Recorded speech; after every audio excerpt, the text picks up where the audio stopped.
কথা সিসিটিভি তো কাজ করে না, ঠিক আছে, ওটা করতে গিয়ে আরেকটা দুর্নীতি বেরিয়ে যাবে। তোর জায়গায় আমি থাকলে আমি থানায় চলে যেতাম, ঠিক আছে।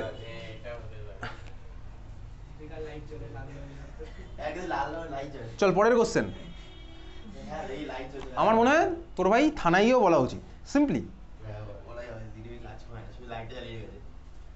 3 নাম্বার, দক্ষিণ 24 পরগনা। নিম্নলিখিত কোন ক্ষেত্রে, কোশ্চেন নাম্বার 1 এর 1, কোন ক্ষেত্রে সর্বাধিক সন্নিবেশ দক্ষতা দেখা যায়? সন্নিবেশ দক্ষতা মানে হচ্ছে বেসিক্যালি প্যাকিং এফিসিয়েন্সি। বাংলা লিখেছে সন্নিবেশ দক্ষতা, কোথায় সবচেয়ে বেশি প্যাকিং এফিসিয়েন্সি দেখা যায়? কী হবে অ্যান্সার? অবভিয়াসলি সিসিপি মানে এফসিসি, এইচসিপি মানেও এফসিসি, এফসিসি মানে 74%। তাহলে অ্যান্সার হচ্ছে আমার 1 এর 1টা হচ্ছে এ। নেক্সট হচ্ছে কোশ্চেন নাম্বার 4 এর 1, চতুস্তলকীয় ফাঁক ও অষ্টতলকীয় ফাঁকের দুটি পার্থক্য লেখো। চতুস্তলকীয় ফাঁক ও অষ্টতলকীয় ফাঁকের দুটি পার্থক্য লেখো। কোথায় আছে? বই বার কর দেখি, বইয়ের মধ্যে চলে যাই।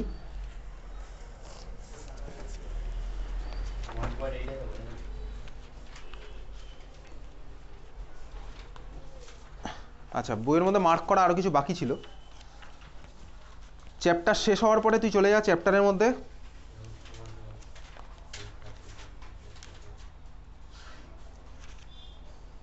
উচ্চ মাধ্যমিক পরীক্ষার জন্য বিশেষ প্রশ্নোত্তর কোশ্চেন নাম্বার 7 কি আছে? শর্টকি ও ফ্র্যাঙ্কেল উভয় ধরনের ত্রুটি লক্ষ্য করা যায়, এজিবিআর, ঠিক আছে, আজকের ক্লাসে মার্ক করেছিলাম, খাতার মধ্যে লিখে রেখেছি। নেক্সট কোশ্চেন নাম্বার হচ্ছে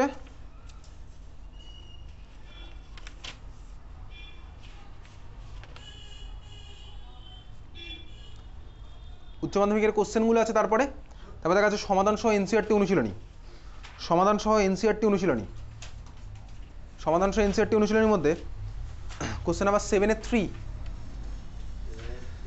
কোশ্চেন নাম্বার 7-এর 3, চতুস্তলকীয় ফাঁক অষ্টতলকীয় ফাঁকের পার্থক্য লেখো, ঠিক আছে। চতুস্তলকীয় ফাঁক ও অষ্টতলকীয় ফাঁকের পার্থক্য, তাহলে এই কোশ্চেনের অ্যান্সার আমি পেয়ে গেলাম, এখানে আছে।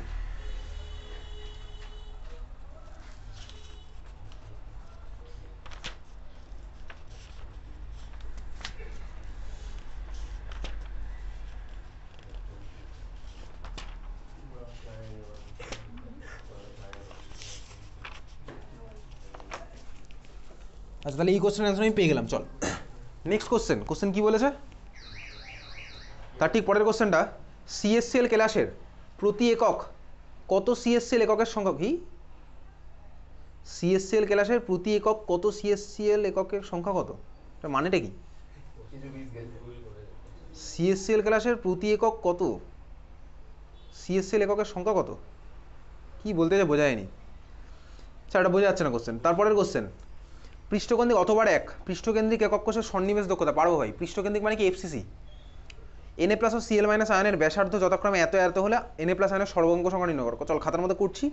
4-এর এর অথবা 2, 4-এর এর অথবা 2, দক্ষিণ 24 পরগনা।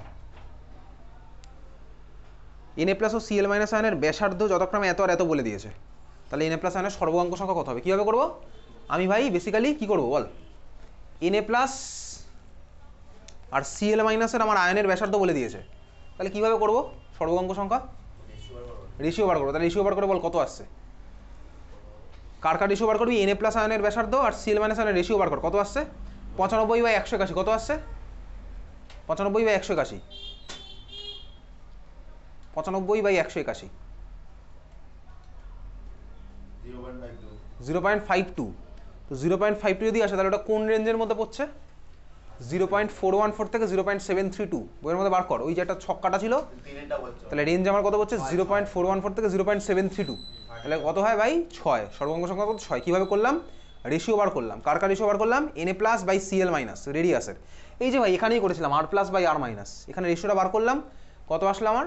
সুন্দর করে রেশিও চলে আসলো 0.something, যেটা আসলো সেটা বুঝলাম কোন রেঞ্জের মধ্যে পড়ছে। এবার আমি বাড়ি থেকে পড়ে গেছি রেঞ্জটা কত, 0.414 থেকে 0.732, এই রেঞ্জের মধ্যে পড়লো। তার মানে সর্বাঙ্ক সংখ্যা কত হবে? 6। ক্লিয়ার? চল নেক্সট কোশ্চেন।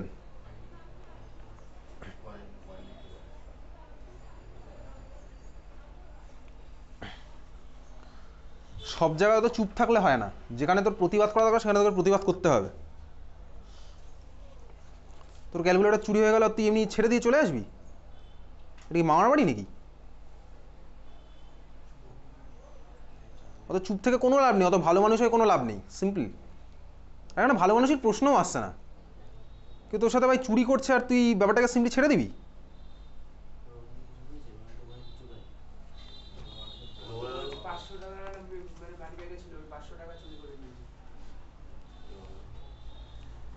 পৃথিবীতে আজ অব্দি যা যা হয়েছে ভালো জিনিস সব ভাই প্রতিবাদ করেই হয়েছে, অনেক দেখতেও পাচ্ছিস চারপাশে। যেটা তোর নিজের জিনিস সেটা তোকে ফিরিয়ে আনতে হলে তোকে ভাই ওটার কাছে তোকে যেতে হবে। হেড স্যার বললো তো হেড স্যার বলবে যে দেখাতে পারবো না, তুই মেনে নিবি, হয়ে গেল। তাহলে হেড স্যারকে বল স্যার আপনি এটা কিনে দিন। হেড স্যার কেন, যে স্যার বলবে তাকে বলি স্যার এটা কিনে দিন, আমার অত টাকা নেই, বলে দিবি সিম্পলি। অত ভালো মানুষ হয়ে কী হবে, তোকে কিনে দেবে হেড স্যার কদিন পরে। তাহলে বল সিসিটিভি ফুটেজ দেখান স্যার।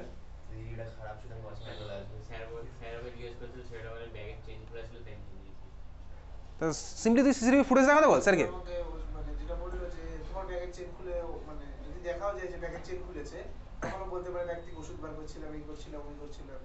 তুই বল স্যার সিসিটিভি ফুটেজটা দেখান, ওখানে বোঝা যাবে। স্যারকে সিম্পলি বল, অত ভালো মানুষের কোনো লাভ নেই। না না, অত ভালো মানুষের কোনো লাভ নেই, একদম সিম্পলি বলছি। তুই আজকে এই জিনিসটা ছেড়ে দিচ্ছিস, ইন ফিউচারে তোর সাথে যদি বড় কিছু চুরি হয় তখন তুই কী করবি, ছেড়ে দিবি?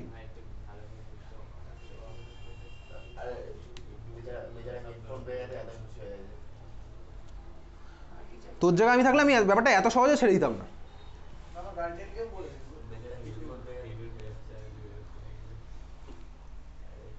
Next, east Bardhaman, question number 1 1 নিচের কোন মৌলটি প্যারাম্যাগনেটিক? কোনটা প্যারাম্যাগনেটিক চল বার কর বইয়ের মধ্যে, কোনটা প্যারাম্যাগনেটিক হবে? ইস্ট বর্ধমান কোশ্চেন নাম্বার 1 নিচের কোনটা প্যারাম্যাগনেটিক? তো তুই সিম্পলি বল স্যার আমি ফুটেজটা দেখান, তাহলেই তো হয়ে গেল। আপনি ফুটেজটা দেখান তাহলেই তো হয়ে গেল, এত কথা তো প্রশ্নই আসছে না, এটা স্যারকে বলতে হবে। সম্মান সম্মানের জায়গায় অবশ্যই, সম্মানের সাথে এটা কোনো রিলেশনই নেই।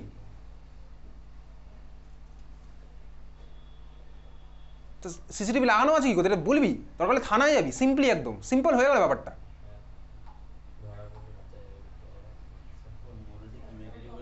প্রতিবাদ না করলে কিচ্ছু হবে না, যেটা তো ন্যায্য অধিকার সেটা তোকে ভাই ছিনিয়ে নিতে হবে, প্রতিবাদ না করলে কিচ্ছু হবে না।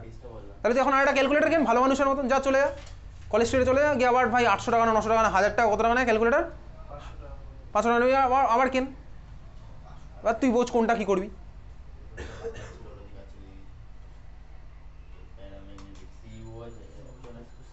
কোনটা প্যারাম্যাগনেটিক হবে? অপশন কি আছে? Cl2 ও Cl2 Cl2O4 আছে অপশন একটাও প্যারাম্যাগনেটিক এর মধ্যে? আচ্ছা একটাও নিতে তো প্যারাম্যাগনেটিক। কিভাবে করবো কোনটা প্যারাম্যাগনেটিক? চল, প্যারাম্যাগনেটিক মানে কি হয় ভাই, যার মধ্যে আমার কি থাকবে, আনপেয়ার্ড ইলেকট্রন থাকবে, তাই তো? তাহলে চল বার করি প্রত্যেকটার মধ্যে কোনটা আনপেয়ার্ড ইলেকট্রন আছে, বার করা যাক। Cl2তে ভাই অক্সিজেনের জারণ সংখ্যা কত? অক্সিজেনের জারণ সংখ্যা তো আমার -2, অক্সিজেনের জারণ সংখ্যা -2। তাহলে অক্সিজেন যদি আমার -2 হয়, ক্লোরিনের কত হবে? ক্লোরিনের কত হবে এখানে? আরে ক্লোরিন তো আছে দুখানা, ক্লোরিনের কত হবে? Chlorine +1, chlorine +1। ক্লোরিনের ইলেকট্রনিক কনফিগারেশন কি? ক্লোরিনের ইলেকট্রনিক কনফিগারেশন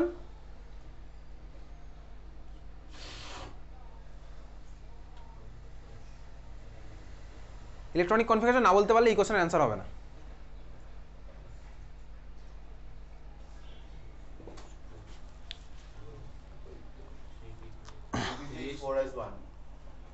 ক্লোরিনের ইলেকট্রনিক কনফিগারেশন হচ্ছে basically 1s2 2s2 2p6 3s2 3p5। ক্লোরিনের অ্যাটমিক নাম্বার কত? 17। 3s2 3p5। আচ্ছা তাহলে ভাই আমার ক্লোরিন +1, তাহলে ইলেকট্রনিক কনফিগারেশন কি হবে? 3s2 3p4। 3s2 3p4 এর খাতার মধ্যে ছবি আঁকবি, দেখবি আনপেয়ার্ড ইলেকট্রন আমার সুন্দরভাবে আছে।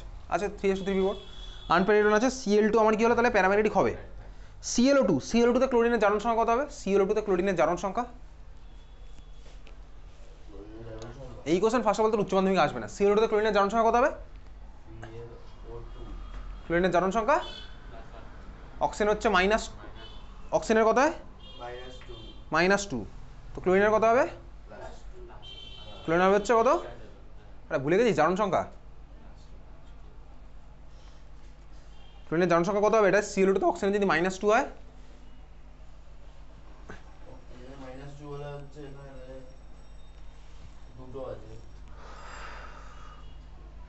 বাদ দে ভাই, তুই এগুলো করবি। ক্লোরিনের জারণ সংখ্যা যদি না বলতে আমার কিছু বলার নেই এখন। কোশ্চেন নাম্বার 1 এর 1 পরে করা হবে, তবে তুই জারণ সংখ্যা বলতে পারবি। কোশ্চেন নাম্বার চলে যাই 4 এর 1, কেলাসের প্যাকিং দক্ষতা বলতে কী বোঝায়? পারবো। বিসিসি প্রকৃতির কেলাসের একক কোশ্চেন প্যাকিং দক্ষতার মান গণনা করো, পারবো। সেকেন্ড কোশ্চেন, পটাশিয়াম কেলাসের গঠন বিসিসি প্রকারের এবং নিকটতম প্রতিবেশীর দূরত্ব 4.52 অ্যাংস্ট্রম, এটির ঘনত্ব এত হলে পারমাণবিক ভর কত হবে? শুরু করা যাক। পটাশিয়ামের কেলাসের গঠন বলেছে বিসিসি, তাহলে বিসিসি মানে জেড এর ভ্যালু কত হয়? 2, জেড এর ভ্যালু হচ্ছে আমার 2। নিকটতম প্রতিবেশীর দূরত্ব বলেছে 4.52 অ্যাংস্ট্রম। নিকটতম প্রতিবেশীর দূরত্বের ফর্মুলাটা আমি কি লাস্ট ক্লাসে বলেছিলাম? কি ছিল নিকটতম প্রতিবেশীর দূরত্বের ফর্মুলা? নিকটতম প্রতিবেশীর ফর্মুলা কি ছিল? বলবি না? বলিস না। কি বলেছে? ঘনত্ব বলে দিয়েছে কত? 910 কেজি পার মিটার কিউব। তাহলে রো এর ভ্যালু বলেছে কত? 910 কেজি পার মিটার কিউব। আচ্ছা, নিকটতম প্রতিবেশীর দূরত্ব মানে 2r, 2r এর ভ্যালু কত বলেছে? সামথিং একটা অ্যাংস্ট্রম, 4.52 অ্যাংস্ট্রম, 4.52 অ্যাংস্ট্রম। আমাকে কি বার করতে বলেছে? বার করতে বলেছে পারমাণবিক ভর কত। পারমাণবিক ভর মানে কি জানো? পারমাণবিক ভর মানে হচ্ছে এম। কীভাবে বার করবো? আগে একটা ফর্মুলা ছিল, কি ছিল? Rho equals to M into Z, মানে Z M by N into A cube, এই ছিল হচ্ছে আমার ফর্মুলা। তাহলে চল বসাই, আমি কার ভ্যালু বার করছি হচ্ছে আমি এম এর ভ্যালু, অর একদম ডাইরেক্ট করবো। অর এম ইকুয়ালস টু আমার আসছে কি? Rho into n into A cube divided by z. এবার স্বাভাবিকভাবে বুঝে গেলাম রো এর ভ্যালু কিছু দেওয়া আছে কেজি পার মিটার কিউব, এ আমার কিছু আছে ভাই অ্যাংস্ট্রম। রাখলে হবে না, আমার কাটাকুটি করতে গেলে এটাকে আমার গ্রামে নিতে হবে। এবারে দেখ, ঠিক আছে, তাহলে আমি কী বার করবো ভাই? আমার দেওয়া আছে 2r এর ভ্যালু, এর ভ্যালু কী হবে? এটা আমার হচ্ছে কী বলেছে কোশ্চেনে? বিসিসি, বিসিসি বলে দিয়েছে। তাহলে ভাই 2r ইকোয়াস টু অত, তাহলে এই ইকোয়াস টু আমার কত হবে? এ আর আর এর রিলেশন আমি জানি বিসিসিতে, √3/4r, তাই তো? √3/4r, এই ইকোয়াস টু √3/4r কোথায় ছিল? বিসিসিতে ভাই। এই ইকোয়াস টু √3/4r, এটা ছিল। তাহলে এবার আর এর ভ্যালু বসাবো, আর কোথা থেকে পাচ্ছি? এখান থেকে আমি পেলাম আর, বোঝা গেল? 4.52 ডিভাইডেড বাই 2, এটা পেয়ে গেলাম হচ্ছে আর এর ভ্যালু, বোঝা গেছে? 2r দেওয়া আছে, পেয়ে গেলাম হচ্ছে আর এর ভ্যালু 2 দিয়ে ভাগ করে। তাহলে আর এর ভ্যালু জানি, এর ভ্যালু বেরিয়ে যাবে। এর ভ্যালু কিসে বেরোলো? সাপোজ আমার অ্যাংস্ট্রমে বেরোলো, অ্যাংস্ট্রম থেকে আমি সেন্টিমিটারে কনভার্ট করে নিলাম। আচ্ছা কত হলো? আচ্ছা সেন্টিমিটার কনভার্ট করে দিই, ছেড়ে দে, রেখে দিই ভাই। কিসে রাখবো? দেখা যায় কিসে রাখা যায়। লাস্টের আমার কেজি আসবে, কেজি থেকে গ্রামে কনভার্ট করে নেবো, কারণ যদি আমি মিটারে করি তাহলে মিটার কিউব এটা কেটে যাবে, এই মিটার কিউব আর এই মিটার কিউব আমার কেটে যাবে, ঠিক আছে? সেন্টিমিটার করলে আমার এটাকেও আবার কনভার্ট করতে হবে। এটাকে আমি অ্যাংস্ট্রমটাকে মিটারেই রাখছি। 1 অ্যাংস্ট্রম মানে কত মিটার? 10⁻⁸ মিটার, তাই তো? 1 অ্যাংস্ট্রম মানে 10⁻⁸ মিটার, বোঝা গেল? তাহলে এটা যা আসবে ওটা ইন্টু 10⁻⁸ মিটার করলাম। 1 অ্যাংস্ট্রম 10⁻⁻10 মিটার, সরি 10⁻⁻10 মিটার মানে 10⁻⁸ সেন্টিমিটার, ঠিক আছে? 10⁻⁻10 মিটার আমার বেরোলো। তাহলে এর ভ্যালু আমি পেয়ে গেছি। তাহলে এবার এর ভ্যালু এখানে বসাচ্ছি। এবার আমি জাস্ট তোকে ইউনিটটা অ্যানালিসিস করে দেখাই। রো এর ভ্যালু কত বলেছে? 910। আমি বসাবো ভাই, ভ্যালু ট্যালুগুলো তুই বসাবি। রো এর ইউনিট কি ভাই? কেজি বাই মিটার কিউব, খুব ভালো কথা। এন হচ্ছে কি আমার অ্যাভোগাড্রো নাম্বার, অ্যাভোগাড্রো নাম্বারের ভ্যালু কত? 6.02 × 10⁻23 বসাবো। ওটা কি হয়? 6.02 × 10⁻23 পার মোল, স্বাভাবিকভাবে ওটা 1 মোলে থাকে অতগুলো, তাহলে 6.02 × 10⁻23 মোল ইনভার্স বেসিক্যালি। তাহলে মোল ইনভার্স মানে নিচে হলো মোল, বুঝলি? তুই বললি হ্যাঁ বুঝলাম। এ কিউব ভ্যালু তো আমি বসাচ্ছি, ওটা এ কিউব করলে কি আসবে? আমার মিটার কিউব আসলো। তাহলে এই তিনখান আমার চলে গেছে। জেড তো জেডের কোনো ইউনিট হয় না, তাই কাটাকুটি করলে আমার মিটার কিউব কেটে গেল, বোঝা গেছে? তাহলে আমার কিসে আসলো? কেজি পার মোলে আসলো, ভ্যালু তোর আসবে। এবার আমি ইউজুয়ালি মোল আণবিক ভর বা পারমাণবিক ভর তো কেজি পার মোলে করি না, গ্রাম পার মোলে করি। তো কেজি থেকে তুই আবার গ্রামে কনভার্ট করে নিবি 1000 দিয়ে গুণ করে, বোঝা গেল? ক্লিয়ার? তাহলে ভাই এখানে আমি সেন্টিমিটারে কনভার্ট করলাম না, কেন করলাম না বুঝতে পেরেছিস? তাহলে এখানে করলে আমার ভাই আবার এটাকে করতে হতো, এটাকে আর কেন করবো? তো কাটাকুটি হয়ে যাচ্ছে। যেখানে কাটাকুটি হয় সেখানে আর কি ওরকমভাবে আননেসেসারি ইউনিটে কনভার্ট করে না, বোঝা গেছে? তাহলে এই অঙ্ক তুই করতে করতে বুঝে যাবি। করতে কখন বুঝবি? যখন এই বাড়িতে প্র্যাকটিস করবো, নাহলে তো এগুলো সম্ভব নয় বুঝলি। এখান থেকে পেয়ে যাচ্ছি কি এম এর ভ্যালু। চল পরের কোশ্চেনে চলে যাই। কেন? কটা থেকে? 11টা থেকে? 10টায় ছেড়ে দেবো? হ্যাঁ ঠিক আছে, চলে যা। Next question. পরীক্ষা কিসের পরীক্ষা এখন? প্র্যাকটিক্যাল পরীক্ষা স্টার্ট হয়ে গেছে উচ্চ মাধ্যমিকের? 11টা থেকে পরীক্ষা? তুই আজকে পড়তে এসছিস? ফিজিক্সের প্র্যাকটিক্যাল পরীক্ষা 15 নাম্বার তো আছে না, 30 নাম্বার আছে, সরি। তাহলে তুই বাড়িয়ে পড়। প্র্যাকটিক্যাল তোকে লিখতে হবে না থিওরি খাতার মধ্যে? না পরীক্ষার সময় লিখতে হবে না? কেউ ফোন নিয়ে যাবে অসুবিধা নেই। তো ওখানে গেলে স্যার বলছে যে সার্টিফিকেট খোলা থাকবে সব দেখে দেখে দেখে মেরে দেবো। চল নেক্সট কোশ্চেন। এফসিসি বলতে কি বোঝায়? পরের কোশ্চেন, এফসিসি বলতে কি বোঝায়? এই কোশ্চেন অ্যাকচুয়ালি দিতে দিয়েছিল যে এফ সেন্টার বলতে কি বোঝায়, ঠিক আছে? এফসিসি বলতে কি বোঝায় এরকম কোশ্চেন আসে না। আর কেমিস্ট্রি তো 5 নাম্বার হাওড়া, 5 নাম্বার হাওড়া। চল হাওড়ার ফার্স্ট কোশ্চেন, কোশ্চেন নাম্বার 1 এর 1। একটি কেলাসে ফ্রেঙ্কেল ত্রুটির উপস্থিতিতে কেলাসের ঘনত্ব কি হয়, বাড়বে না কমবে? শর্ট কি আর ফ্রেঙ্কেল আজকে পড়েছিলাম। ফ্রেঙ্কেল ত্রুটিতে কি হবে, ঘনত্ব আমার পরিবর্তন হয় না। তাহলে অপশন নাম্বার সি হচ্ছে আমার অ্যান্সার। কোশ্চেন নাম্বার 1 এর অ্যান্সার কি হলো? Option number C. নেক্সট চলে যাবো 4 এর 1। 4 এর 1, ধাতব সোনা এফসিসি কেলাস গঠন করে। তাহলে এফসিসি ফর্ম করেছে মানে জেড এর ভ্যালু 4। 2 গ্রাম সোনায় একক কোষের সংখ্যা নির্ণয় করো। হ্যাঁ ভাই, 2 গ্রাম সোনায় একক কোষের সংখ্যা নির্ণয় করো। গোল্ডের পারমাণবিক ভর দেওয়া আছে 197। কীভাবে করবো? 2 গ্রাম সোনায় একক কোষের সংখ্যা নির্ণয় করো। ধাতব সোনা এফসিসি কেলাস গঠন করে, 2 গ্রাম সোনায় একক কোষের সংখ্যা নির্ণয় করো। আচ্ছা চলো এটা কীভাবে করছি? কোশ্চেন নাম্বার 4 এর 1। কোশ্চেন নাম্বার 4 এর 1। 4 এর 1। আচ্ছা কীভাবে করতে পারি দেখ, আমাকে বলে দিয়েছে এফসিসি, আমাকে কী বার করতে বলেছে? একক কোষের সংখ্যা। দেখ ভাই, যদি আমি এফসিসি হয় তাহলে এফসিসিতে জেড এর ভ্যালু কত? 4। 4 মানে কি? তার মানে 4খানা পরমাণু মিলে আমার একখানা একক কোষ হবে। তাহলে 4খানা পরমাণু মিলে আমার কটা একক কোষ বানাবে? একখানা একক কোষ। বোঝা গেল? 4টে পরমাণু মিলে আমার বানানো হচ্ছে একখানা একক কোষ। ক্লিয়ার? তাই যদি আমার এফসিসি হয় তাহলে আমার 4খানা পরমাণু মিলে হবে হচ্ছে কি একখানা একক কোষ। আচ্ছা এইবারে বল দেখি, তোকে কোশ্চেনে বলে দিয়েছে কত গ্রাম সোনা? 2 গ্রাম সোনা।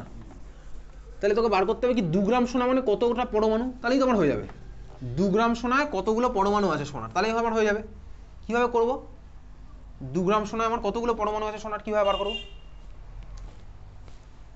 তো এই কোশ্চেন বলছে 2 গ্রাম সোনায় কতগুলো একক কোষ আছে। আমি জানি ভাই, যেহেতু আমার এটা এফসিসি ফর্ম করছে, এফসিসি মানেই আমার জেড এর ভ্যালু 4। জেড এর ভ্যালু 4 মানেই কি 4খানা পরমাণু মিলে আমার একটা একক কোষ বানাবে। তাহলে আমি এখানে সিম্পলি বার করবো কি 2 গ্রাম সোনায় কতগুলো পরমাণু আছে। তাহলে আমার সেখান থেকে যদি 2 গ্রাম সোনায় 100খানা পরমাণু থাকে, তাহলে আমি বলতে পারি 4খানা পরমাণু মানে একটা একক কোষ, 100খানা পরমাণু মানে 25খানা একক কোষ। তাহলে তো এখন কাজ হচ্ছে 2 গ্রাম সোনা মানে কতগুলো পরমাণু। কীভাবে বার করবো? তো কাছে ডেটা দেওয়া আছে কি সোনার পারমাণবিক ভর। সোনার পারমাণবিক ভর কত দেওয়া আছে? 197। বার কর দেখি কীভাবে বার করবি। ক্লাস 11-এর ফার্স্ট চ্যাপ্টার। 2 গ্রাম সোনায় কটা পরমাণু আছে? সোনার পারমাণবিক ভর দেওয়া আছে 197। কর কীভাবে করবি। সোনার পারমাণবিক ভর 197 আর সোনার মাস কত? 2 গ্রাম।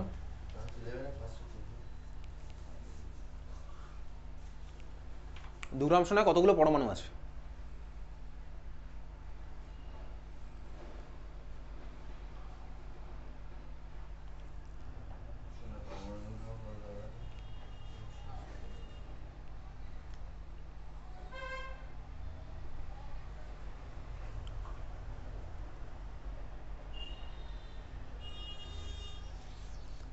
সোনার মাস বলে দিয়েছে 2 গ্রাম, সোনার পারমাণবিক মাস বলেছে 197। কেউ পারবো না এখানে করতে পারি 2 গ্রাম সোনায় কটা পরমাণু আছে। তাহলে আর কি, তাহলে আমিই করি, আমারই উচ্চ মাধ্যমিক, চল আমি করছি। তাহলে তোরা দেখতে থাক, শুধু টুকতে থাক, টুকেনে খাতায় তাহলেই হয়ে যাবে। টুকেনে ভালো করে টুকেনে তাহলেই হয়ে যাবে, সাফিসিয়েন্ট। 2 গ্রাম সোনা মানে কত মোল সোনা? মোল কিভাবে বার করে? মাস বাই মোলার মাস। তাহলে মোল আমার কত হলো এখানে? 2 বাই কত হবে? 197। তাহলে এত মোল, 2 বাই 197 মানে এত মোল। 1 মোলে কতগুলো পরমাণু থাকে? 6.0 × 1023। তাহলে 2.197 কতগুলো থাকবে? এটা ইন্টু 6.022। তাহলে আমার কাছে টোটাল কটা পরমাণু আছে? 2 গ্রাম গোল্ডে আমার আছে হচ্ছে কতগুলো পরমাণু সোনার? 2 বাই 197 ইন্টু 6.022 × 1023। এতগুলো পরমাণু। ক্লিয়ার? তাহলে এতগুলো পরমাণু আমার আছে কি ভাই 2 গ্রাম সোনার মধ্যে। 2 গ্রাম সোনা আছে আমার এতগুলো পরমাণু। এইবার আমি কি জানি ভাই, যেহেতু আমার এটা এফসিসি, 4খানা পরমাণু মানে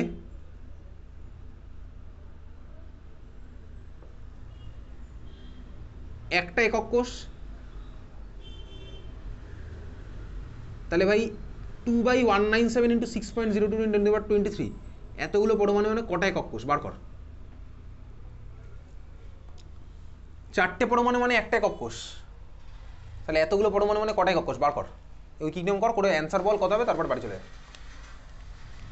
4টে পরমাণু মানে একটা একক কোষ, বাড়ি ঘর মুখস্থ করবি না। 4টে পরমাণু মানে একটি একক কোষ। আরে ভাই এখানে এফসিসি বলেছে বলে 4টে, তাহলে 4টে মানে একটা হলো, তাহলে বল এতগুলো পরমাণু মানে কটা একক কোষ হবে, বার কর। ওই কি নিয়ম করে ফেল।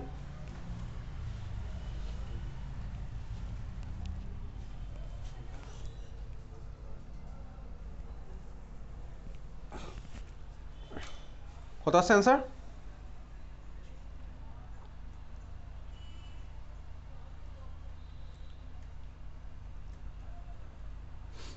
তো 1.5 × 10^23 মানে 1.5055 হয়েছে।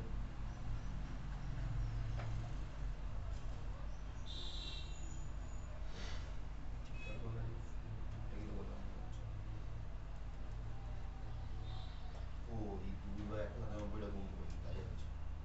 কত আসবে অ্যান্সার? এবার আসবে কত আসছে অ্যান্সার? 2/197টা গুণ করছি।